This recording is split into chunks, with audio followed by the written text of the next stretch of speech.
Siamo al Museo Galluras, è un museo intrigante questo, cioè è veramente di quei musei molto particolari che consiglio di venire a vedere, e rappresenta la storia della vita gallurese, giusto? Che con la massima, dove arriviamo proprio alla massima curiosità, dove? Nel martello della femmina Gabardona. Esatto, che ci arriveremo dopo, vi spiegheremo questa storia incredibile che ci racconterà. Adesso noi qui faremo un viaggio proprio andiamo indietro nel tempo, di secoli, della storia di vita gallurese. Sì. Allora, adesso noi siamo qua, nella prima sala.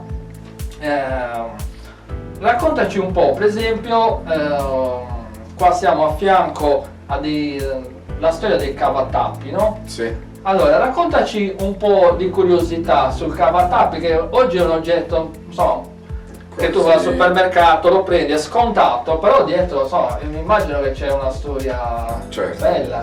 Allora, diciamo che ci troviamo nel Museo Etnografico Galluras, che è la ricostruzione della casa tipica gallurese, un po' la civiltà dello Stazzo. Lo Stazzo è la casa tipica della campagna gallurese. Appunto sono stati ricreati vari ambienti, sia quelli relativi alle attività tipiche tradizionali, quali appunto la viticoltura e vinificazione, sì, agricoltura e pastorizia, lavorazione della lana, tessitura in modo particolare e lavorazione del sughero. Oltre a questi ambienti, l'ambiente domestico vero e proprio, quindi camera da letto, cucina e sala da pranzo. Adesso qua siamo in un ambiente particolare. Adesso siamo nella cantina, viticoltura e vinificazione, con tutti gli utensili che servono per questa attività, dove è stato ricreato questo ambiente in modo abbastanza naturale. Tra i pezzi, i reperti più significativi o curiosi abbiamo, come stavi dicendo, una serie di cavatappi, i primi modelli di tire-bouchon sì, a partire da questi che in assoluto sono i primi modelli, allora, fino ad arrivare a prendiamone uno. Ecco, questo è molto curioso. Sì, questo è particolare perché è un cavatappi da taschino, si piega completamente anche l'anello sotto, si appiattisce proprio per meglio inserirlo nel taschino o nella tasca, ed è particolare però soprattutto perché è stato creato in onore di Napoleone, tant'è che raffigura il cappello di Napoleone. Vedo, adesso lo facciamo vedere dalle immagini, che qua ne hai altri anche. Sì, questi in assoluto sono i primi modelli di cavatappi tire-bouchon, perché il cavatappi, il tire-bouchon, nasce dall'estrattore di cartucce dal fucile. Sì, per estrarre le cartucce veniva utilizzato una sorta di attrezzo come questo, che è stato poi utilizzato, sviluppato per estrarre invece il tappo di sughero dalle bottiglie, quindi come tire-bouchon, come cavatappi, un'invenzione francese. È incredibile. E poi abbiamo una bottiglia di vino del Nebbiolo, perché il Nebbiolo è un vino tipico ed esclusivo di Luras, un vitigno che è stato importato a metà 800 dal Piemonte e che solo all'Uras riesce a dare ad avere queste caratteristiche molto, molto particolari. Al di fuori del territorio di Luras non viene coltivato perché appunto cambiano assolutamente le proprietà e quindi queste sono bottiglie delle cantine di Luras, mentre qua dietro abbiamo le bottiglie dei produttori privati di Luras, con una bottiglia che è molto antica, del 1891. Sì, infatti la vedo qua, 1891. Sì. Allora, adesso da qui non si vede, però dopo vi faccio la fotografia e ve la inquadro da vicino. 1891 sì, stiamo parlando. No, una bottiglia conservata, sì, è molto incredibile.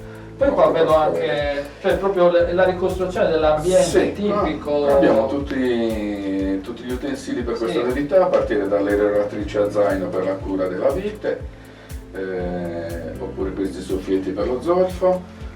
Poi abbiamo i contenitori in sughero che servivano per trasportare l'uva dai filari alla casa della vigna, venivano portati a spalla, e l'uva portata nella casa della vigna veniva stemata all'interno di questo contenitore, dove una persona scalza, a piedi scalzi, pigiava l'uva, e questo è il sistema più arcaico della pigiatura. Sì. quello che rimaneva dentro dopo la pigiatura veniva sfruttato ulteriormente con la pressatura. Questo è un torchio, il primo modello di torchio che si è usato in Sardegna, quindi molto Anche questo antico.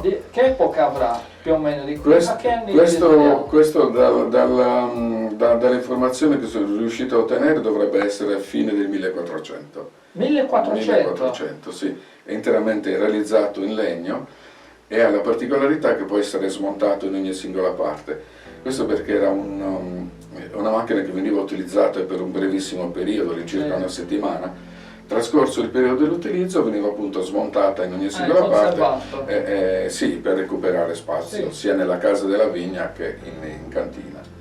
Il funzionamento era molto semplice, all'interno del contenitore i raspi, poi si avvitavano questi burroni laterali che spingevano contro la traversa, la colla a sua volta spingeva contro gli spessori del coperchio, il tutto si abbassava, quindi andava a pressare il contenuto e in questo modo si otteneva la pressatura Fantastico, stiamo parlando del 1400. 1400, sì. Incredibile. Però vedo anche un martello.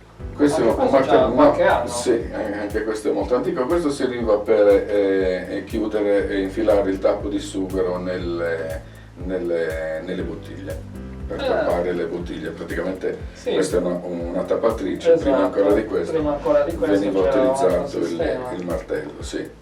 Bellissimo. Molto antico anche questo. Pier Giacomo, allora, adesso tu mi stavi raccontando una cosa sul filoferro. Allora, qui c'è una curiosità che non tutti conoscono e adesso ce la svela lui.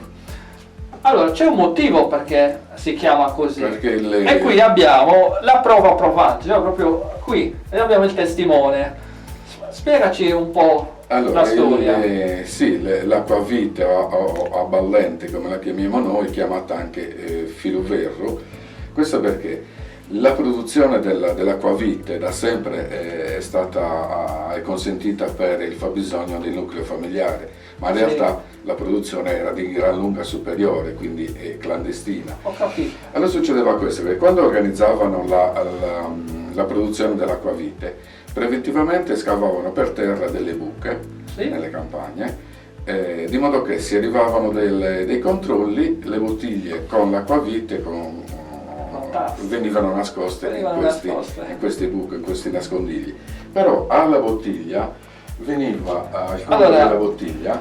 Fai vedere da vicino il particolare, perché da lontano non si vede. Allora, il collo della bottiglia veniva legato a un pezzo di fil di ferro ed era la parte che sbucava dal terreno, e questo permetteva di rintracciare il punto dove appunto le bottiglie erano state nascoste. Quindi c'era appunto questa soluzione.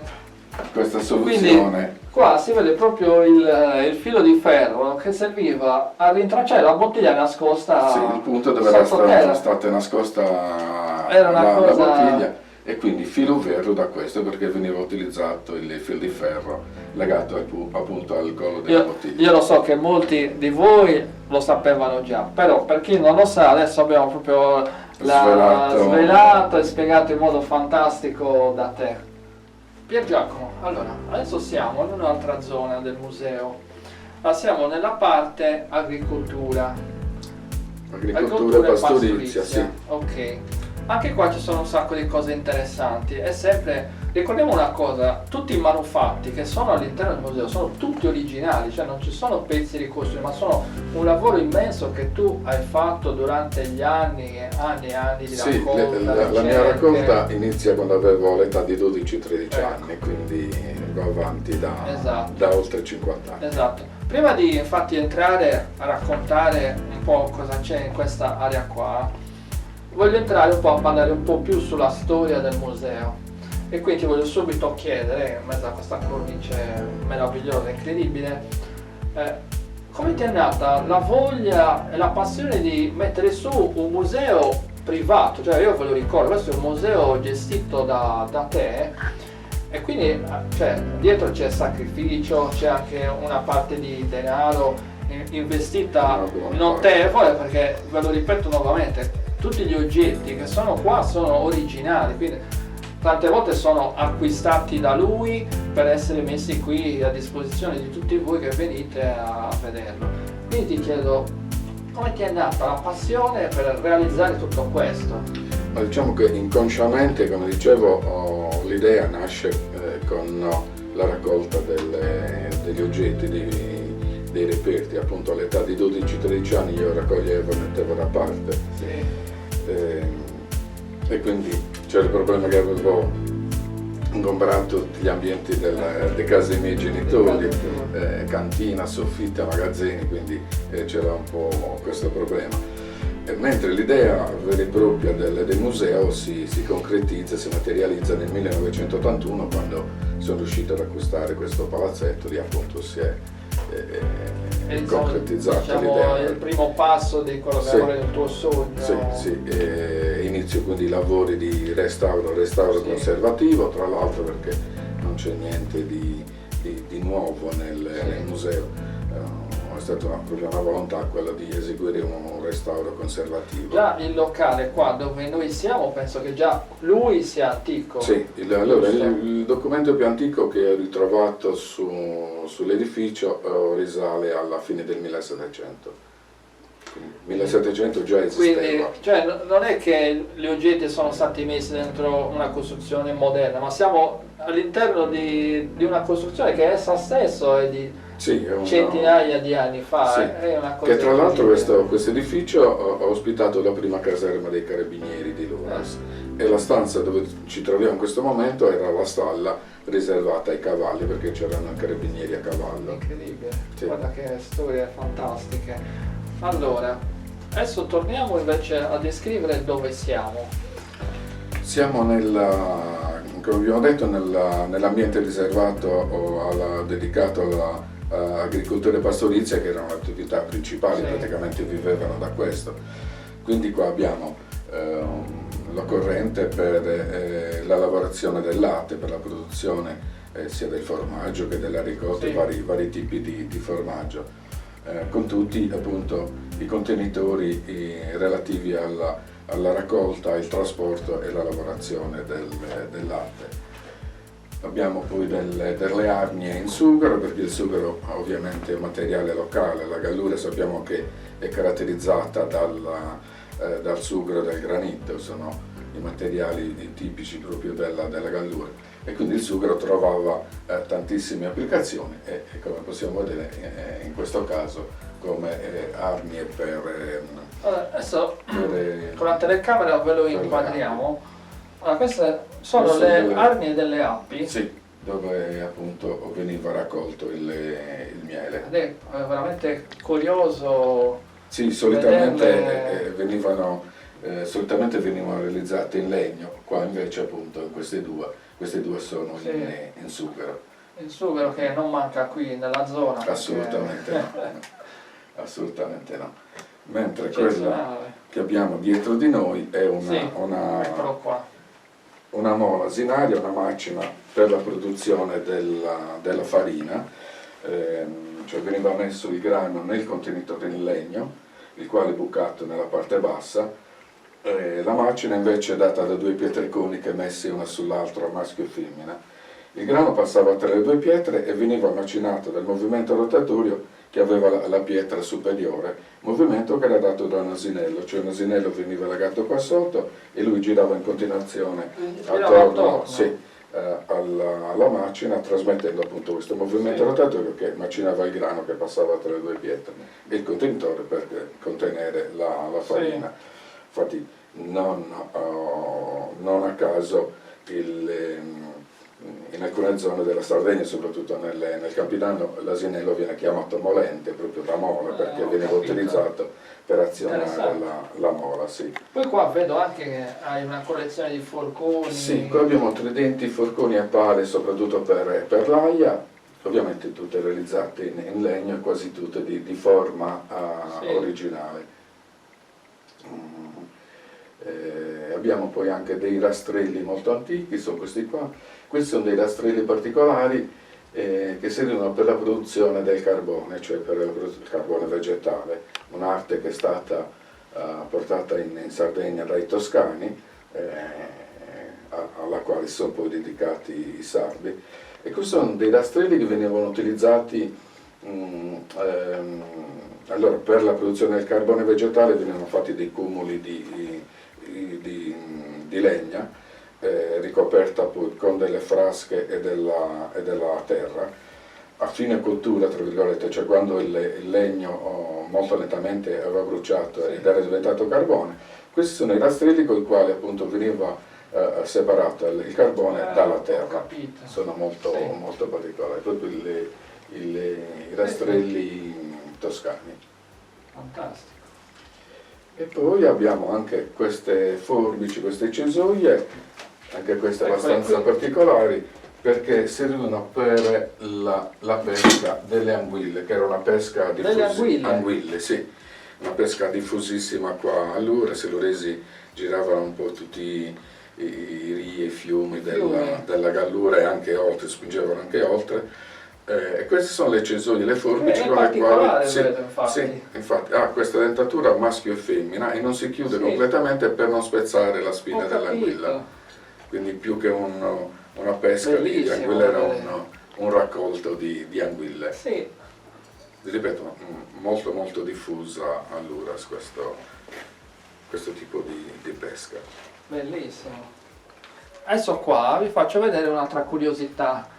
Ed è questo qua, poi vi faccio vedere altre immagini un po' più da vicino. Cos'è questo? Perché si capisce, spiegaci la sua storia. Allora, questo è un sellino molto antico ed è un sellino non da cavalco ma da traino, cioè veniva fissato sulla groppa del cavallo e serviva per agganciare il traino, quindi che poteva essere il carro o l'aratro. Ed è un sellino molto antico, come dicevo, è del 1500 ed è di tipologia arabo-spagnola, ecco perché abbiamo questo tipo di lavorazione abbastanza elaborato. Insomma. Praticamente è la stessa funzione del collare. Questo è un collare da cavallo, veniva messo al collo del cavallo e lateralmente ai ganci si agganciava il traino che, come detto, poteva essere il carro o l'aratro. Questo è molto particolare. Questo è pelle? Questo è cuoio e questo che sembra sughero in realtà è legno molto antico. Legno. Sì, sembra sughero ma in realtà è legno. Quindi stiamo parlando di un periodo del 1500. Sì, tipologia arabo-spagnola. È incredibile, è ben conservato anche. Sì, abbastanza, sì. In ottime condizioni. Io vi voglio invitare a venire a vedere questi oggetti, ma questo qua è veramente particolare.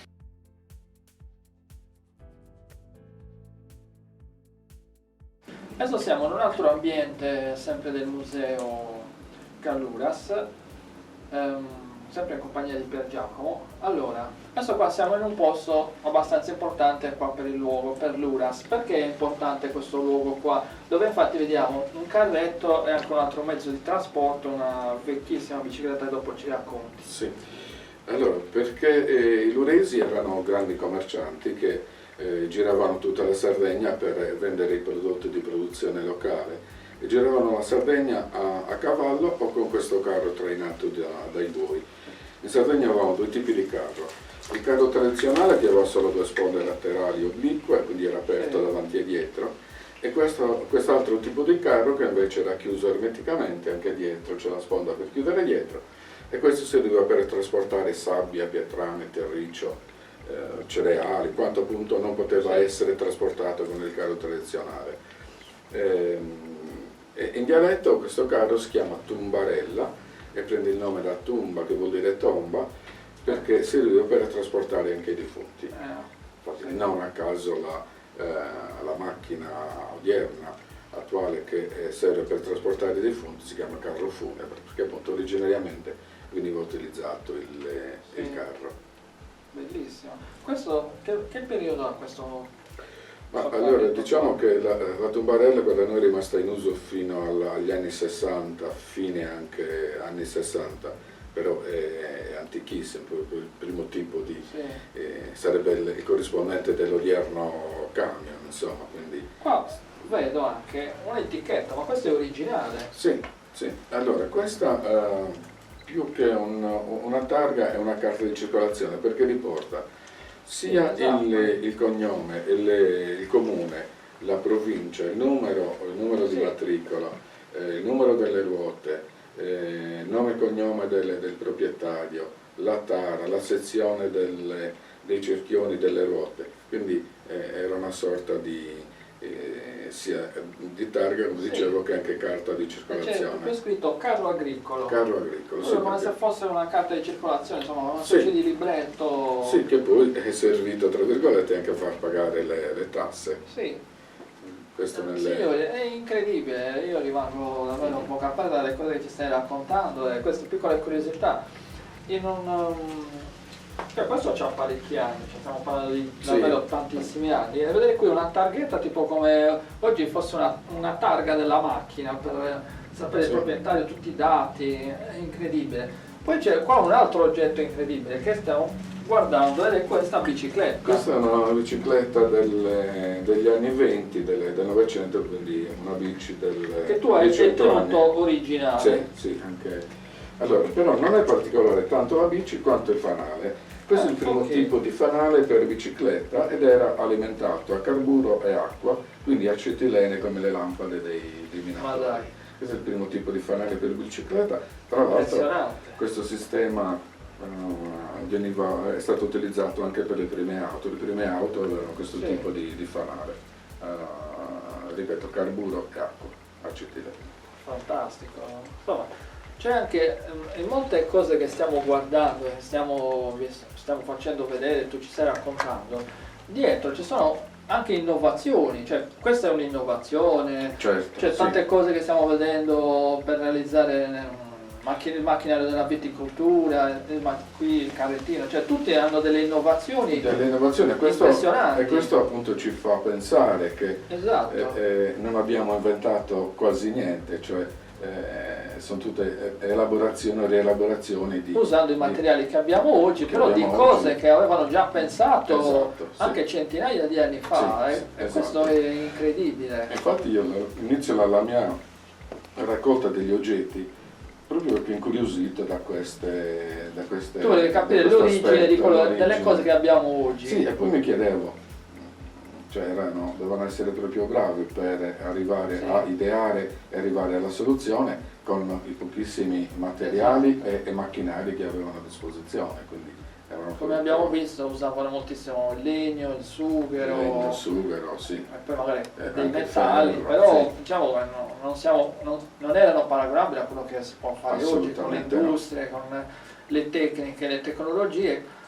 È curioso vedere come proprio loro avevano già ideato, immaginato le soluzioni a dei problemi che poi noi oggi non abbiamo fatto altro che applicare nuove tecnologie e vivere meglio. Però già all'epoca si arrangiavano con il legno, i metalli, il sughero, anche qua è abbondante nella Gallura, questo ci fa ragionare molto. Secondo me uno dei motivi per cui questo museo è molto interessante e merita di essere visitato è proprio questo, per capire un po' da dove vengono molte cose che noi oggi usiamo. Esatto, sì, come dicevo prima, arrivare all'ideazione e alla realizzazione, che non era facile, con pochi materiali a disposizione e soprattutto poche macchine operatrici, quindi erano degli artigiani molto esperti e che trovavano soluzioni a tutto, insomma.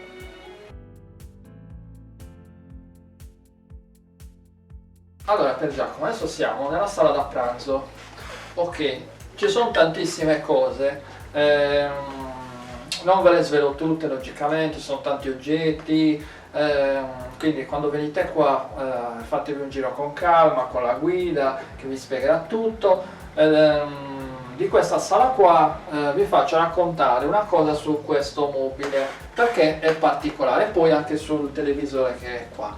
Per Giacomo, raccontaci un po' su questo mobile qua, che è particolare. Sì, è un mobile molto importante perché è il primo mobile contenitore organizzato della casa gallurese.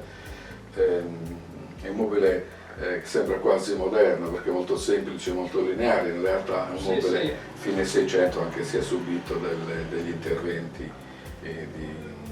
di trasformazione anche del mobile. Ed è formato dal reparto basso, da quest'altro che invece sarebbero di nuovo frigorifero, quindi per conservare carne, pesce, formaggio, latte, quanto doveva rimanere all'aria aperta però protetta dagli insetti e dagli Sì, animali domestici. esatto. Poi il piano d'appoggio, la vetrinetta che ha la funzione della piattaia pensile, quindi per esporre quanto di meglio avevano a disposizione, Sì. bicchieri, bicchierini, piatti, tazzine. E l'elemento più importante e caratteristico di questo mobile sono i cassetti. I Posizionati due cassettini in che alto. abbiamo Sì, qua in alto. perché solitamente i cassetti sono posizionati a questa Esatto. altezza, di modo che aprendo il cassetto si riesce a vedere cosa è contenuto e prelevare quello che occorre. In questo caso appunto in alto invece perché qua venivano conservate le posate buone, quelle delle grandi occasioni, Sì. posizionate in alto perché in questo modo i bambini non potevano arrivare ad aprire il cassetto per prelevare le posate, quindi sia per una questione di sicurezza, per non farsi male Sì. con i coltelli, le forchette, e anche per tenerle custodite gelosamente, insomma. Poi abbiamo un'altra curiosità che tu mi dicevi, che riguarda il pane che c'è all'interno di questa vetrina. Sì, allora, del pane particolare perché il pane non si riesce a conservarlo oltre i 2-3 anni, o in pochi casi si arriva a Esatto. 7-8 anni. Queste due forme sono state invece confezionate esattamente 75 anni fa, il 13 giugno 45, questo lo sappiamo con certezza perché sono le forme del pane donato agli sposi il giorno del matrimonio. Quindi questo è il pane della sposa Sì. e questo è il pane dello sposo, che spiegabilmente resistono ancora. Quindi, allora, qua abbiamo due pezzi di pane che risalgono a 75 anni fa. Davvero venite a vedere questo museo perché ci sono tantissime cose, ma questa è una delle altre davvero curiosità che è assolutamente da vedere, venire qua a guardarlo con i propri occhi perché sembra fatto da alcuni giorni, poi sì è vero, insomma. Sì, inizialmente magari è stato Esatto. attaccato dalle tarme. Esatto, però vi posso assicurare che è integro e perfetto, sembra di qualche giorno fa, Sì. è una roba incredibile, davvero incredibile. Poi qui abbiamo al lato un'altra curiosità ed è questo, che è come un mobile televisore. Sì, il televisore in realtà nasce come mobile, va a completare l'immobilio delle case, che ovviamente la funzione principale era quello appunto Sì. del televisore, ma veniva quasi mascherato perché si Qua trattava si di un chiudeva. mobile. Sì, sono queste ante che si chiudevano e diventava un mobile. diventava mobile, sì, quando poi Uno doveva guardare la televisione, apriva qua, il, è incredibile. e guardava. Questo che anno Questo è avrà fine televisore? anni 50, primi anni 60, primi modelli di È bellissimo, questo è un sì. pezzo da collezione incredibile. Questo sì, Quindi abbastanza. anche questo vale sicuramente il tempo e il biglietto, viene qua a vederlo. Signori, scopriamo un sacco di cose. Il resto qua ci sono tantissime altre cose, lo scoprite quando finite qua.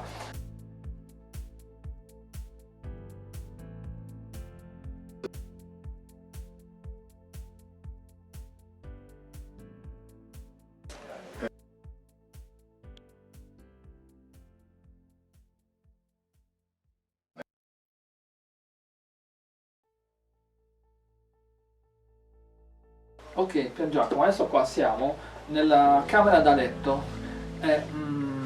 Questo è il luogo, forse tutte le stanze, tutte le cose che abbiamo visto sono importanti, però forse questo è il posto più famoso dove anche ci sono delle locandine in giro, dove ci sono tante storie, una storia antichissima,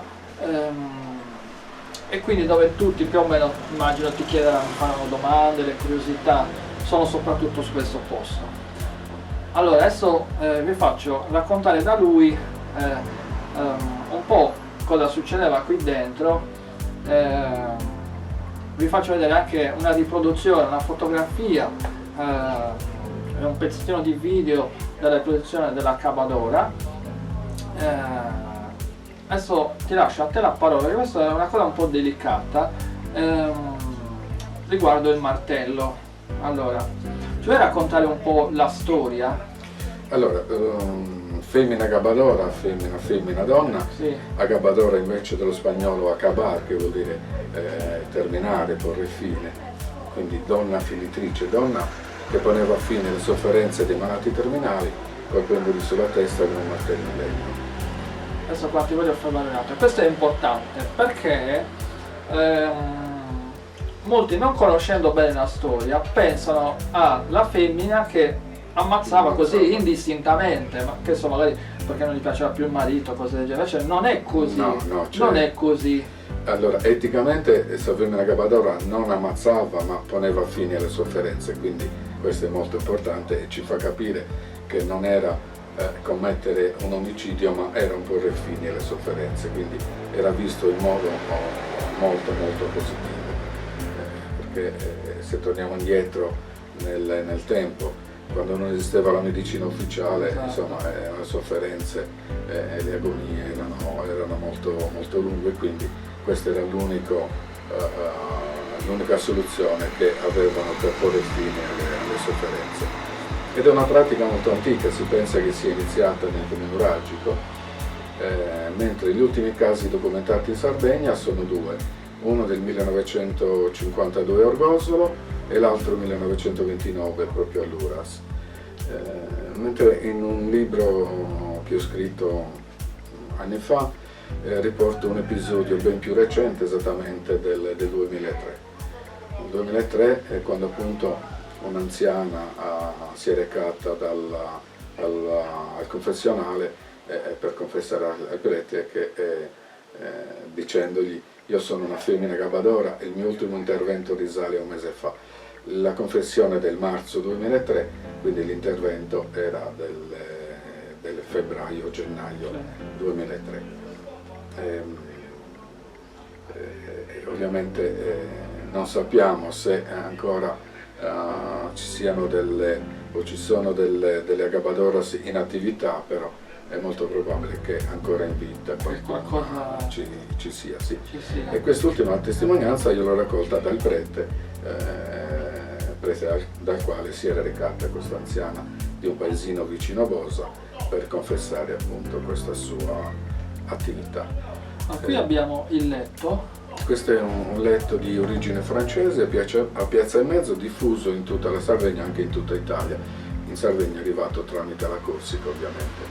Ed è il primo modello di letto in ferro e lamiera perché riporta i motivi floreali. I motivi floreali sono proprio tipici del primo modello di letto in ferro e lamiera, con dei riporti in madreperla. Queste parti più lucide sono dei riporti in madreperla.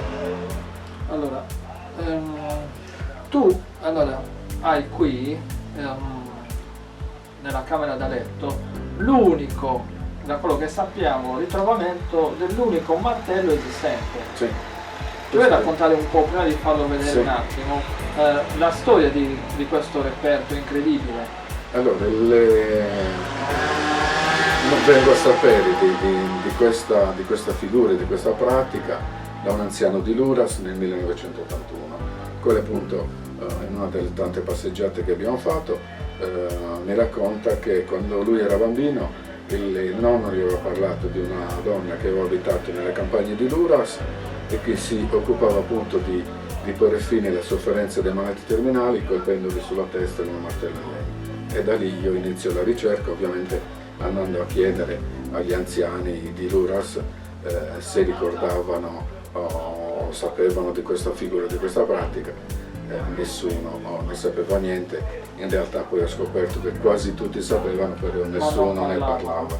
Questo è il grande problema che riguarda questa ricerca. Però col passare degli anni sono venuto a scoprire che la femmina gabadora era anche mastra evaltro, ostetrica, levatrice, quindi aiutava a nascere, aiutava a morire. E questo mi ha permesso appunto di ritornare dagli anziani per chiedere loro questa volta quali erano le mastral d'evalto più anziane che ricordava, Sì. e mi fanno 7-8 nomi. E tu hai iniziato la tua ricerca. A quel punto sì, la ricerca si rivolge a dove queste donne avevano abitato, soprattutto qual era stata la loro ultima dimora, perché dicevo lì troverò il martello. In realtà non è stato così semplice, perché molte case erano andate distrutte o restaurate o ristrutturate, per meglio dire. Però rintraccio anche uno stazzo dove aveva abitato una mastrevalto, quindi femmina capadora, e vado a cercare lì in questa casa. Io ho ispezionato millimetro per millimetro, però non trovavo il martello. Finché dopo 12 anni, ripassando davanti a questo stazzo, vedo che stavano effettuando dei lavori, in particolare stavano demolendo un muretto a secco. Io mi avvicino perché è un po' dispiaciuto, perché ho detto un'altra parte e pezzo di memoria che scompare, perché i muretti a secco risalgono al periodo delle chiudende, siamo quindi 1820-21. E come mi avvicino vedo che nel muro c'è una pietra diversa dalle altre, diversa per forma, perché i muretti a secco sono realizzati con pietre di forma irregolare, cioè si taglia il granito, come viene la forma viene utilizzata. Questa era diversa perché era di forma regolare, era un rettangolo, e come mi avvicino vedo che è tenuto da un cuneo in granito. Io tiro via il cuneo, la pietra cade, chiudevo una nicchia dove c'era il martello. Io prendo il martello e scappo. Solo dopo 8-10 minuti mi sono reso conto di quello che si era realizzato. Insomma, quello è stato un bel momento, certo. Forse anche come premio alla ricerca, alla testardaggine forse del voler insistere. Sono passati 12 anni da quando tu eri andato lì, sì. Poi hai perso le speranze perché non c'è. Esatto. Invece tu poi sei ripassato lì e in quei pochi minuti è successo. Anche qua c'è una particolarità, perché appunto gli operai stavano lavorando ed erano arrivati a 1,5 metri con la demolizione del muro, a 1,5 metri da dove proprio era. Da quel punto lì. Sì, se io fossi passato un'ora dopo non avrei trovato quindi più niente. È incredibile. Quindi forse è il destino. È il destino. Adesso sì. tu, Pier Giacomo, ce lo farà vedere un attimino, quindi il martello originale. Il martello originale che voi potete vedere quando vengono qui al museo. Quindi quando voi venite qua al museo avete la guida che vi fa vedere, racconta la storia. Sì, nel Museo Galluras sono tutte visite guidate, quindi anche se arriva un solo visitatore si assiste alla visita guidata. E questo, dicevo, risulta essere l'unico esemplare al mondo, almeno riconosciuto, ed è un martello appunto realizzato in legno, esattamente in olivastro, ed è questo qua. Eccolo qua. Questo è il martello originale. Questo è il martello originale della femmina cavadora. Fa un po' impressione. Questo è proprio il martello originale, non è una riproduzione. Questo è quello che ha trovato Pier Giacomo in questo muretto della storia che ci ha raccontato adesso. Ed è portafortuna, tant'è che tutti i visitatori vogliono impugnarlo perché è visto come un portafortuna. È incredibile. Incredibile. Ed è particolare anche nella forma, perché sì, sono due rami che si incrociano, esatto, perpendicolarmente. Esatto, non è scelto a caso, proprio studiato la scelta dell'albero. Non è facile trovare questa forma, esatto, qua.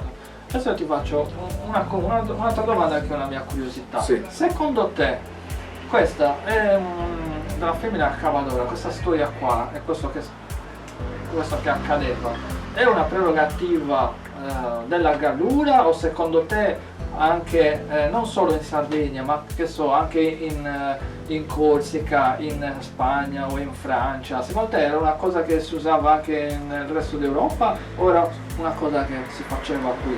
Sì, allora, secondo le tue ricerche e studi? Sì, appunto, per quanto riguarda la ricerca, io inizio la ricerca nel 1981 e mi sono fatto un'idea abbastanza molto chiara. Allora, questa pratica nasce proprio dall'esigenza di porre fine alle sofferenze delle malattie terminali, quindi ho trovato riscontro un po' in tutto il mondo, perché appunto in tutto il mondo c'era necessità di porre fine alle sofferenze. C'era questa figura. E io parto appunto la ricerca parte dalla Spagna, perché appunto acabar, dallo spagnolo acabar, dicevo vado in Spagna e trovo tutto. In realtà non è stato così, perché in Spagna acabar esiste il termine esiste anche a Cabadora, però Cabadora è una macchina molto moderna, è la macchina che serve per eliminare l'ultimo strato di asfalto per poter poi rifare il nuovo strato di asfalto. Col tempo poi sono venuto a sapere che questa figura presente, questa pratica presente in Spagna non veniva chiamata acabadora ma despegnadora, cioè colei che toglie le pene. E quindi dicevo era diffuso in tutto il mondo, con diverse, chiamate con nomi diversi e con tecniche diverse, però era diffusa in tutto il mondo. Perché l'attrezzo a forma di martello è tipico esclusivo della Gallura. Nelle altre zone della Sardegna veniva utilizzato un grosso bastone chiamato mazzocco o mazzocca a seconda della zona, mentre una testimonianza che ho raccolto a Cuglieri gli aveva la forma di un grosso pestello sempre in legno, tipo il pestello da mortaio, però di grandi dimensioni. Però stranamente a forma di martello lo ritroviamo in Francia, dove veniva chiamato il martello benedetto. Alcuni studiosi francesi sostengono che a utilizzare il martello, che tra l'altro veniva conservato nelle chiese, a utilizzare il martello fossero i preti. Quindi questo ci dice che almeno in Francia era una pratica riconosciuta dalla Chiesa. Pier Giacomo, allora abbiamo capito che questa donna doveva essere una donna davvero molto forte, cioè con un animo particolare. Sì, era una donna forte, era una donna coraggiosa, infatti si dice che la donna sia più coraggiosa dell'uomo e soprattutto la donna pensava a tutto quello che succedeva all'interno della casa, cioè l'uomo lavorava, portava i soldi a casa e poi chi amministrava sia i soldi ma anche la casa era sempre la donna. E aveva appunto un ruolo molto importante e una responsabilità molto importante. Qua rientriamo anche nel discorso del matriarcato, insomma, quindi il discorso si allarga di molto. Però era una figura molto particolare e anche molto rispettata perché aveva una funzione molto importante che era quella di aiutare a nascere e aiutare a morire. Allora, adesso io ti voglio ringraziare tantissimo per tutte queste descrizioni che ci hai fatto. Abbiamo visto molti degli ambienti del museo, ci sono tantissime altre cose che potete vedere, che qua le guide vi illustreranno, vi descrivono in un modo fantastico. Io ti ringrazio davvero tanto, consiglio a tutti quanti quando siete in queste zone di venire a vederlo, perché è davvero non so come dire, come tornare indietro nel tempo, non di decine ma di centinaia di anni su quella che è tutta la progressione della tecnologia, la progressione di tutte le cose, le idee che avevano 100 anni fa, 200, 300 anni avanti, a vedere delle cose che sono del 1500. Sì. Quindi c'è proprio tutta una storia dietro che potete vedere qua al Museo Galluras. Sì, questa è la sensazione che provano quasi tutti i visitatori, come quella di entrare in una casa che è stata abbandonata, non so, 100 anni fa, perché esatto. L'allestimento è stato fatto curando per quanto possibile la ricostruzione degli ambienti in un modo molto naturale. Io ringrazio voi per essere stati a visitare il Museo Galluras. È stato un piacere, Pier Giacomo Pada per visitasardegna.net. Ci vediamo presto, ve lo ripeto, se siete in zona, in Gallura o comunque avete voglia di fare un salto nel passato, venite qui perché veramente tornate indietro nel tempo, perché è tutto originale, anche l'ambiente stesso del museo è così come è nell'origine, cioè proprio sì. Questo è un'abitazione, era un'abitazione, poi ha avuto diverse funzioni, ma stiamo parlando di muri che hanno centinaia di anni, che tu hai tenuto originali. Sì.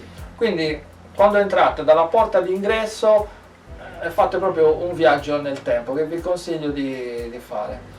Un saluto a tutti quanti, grazie per Giacomo. Grazie a voi.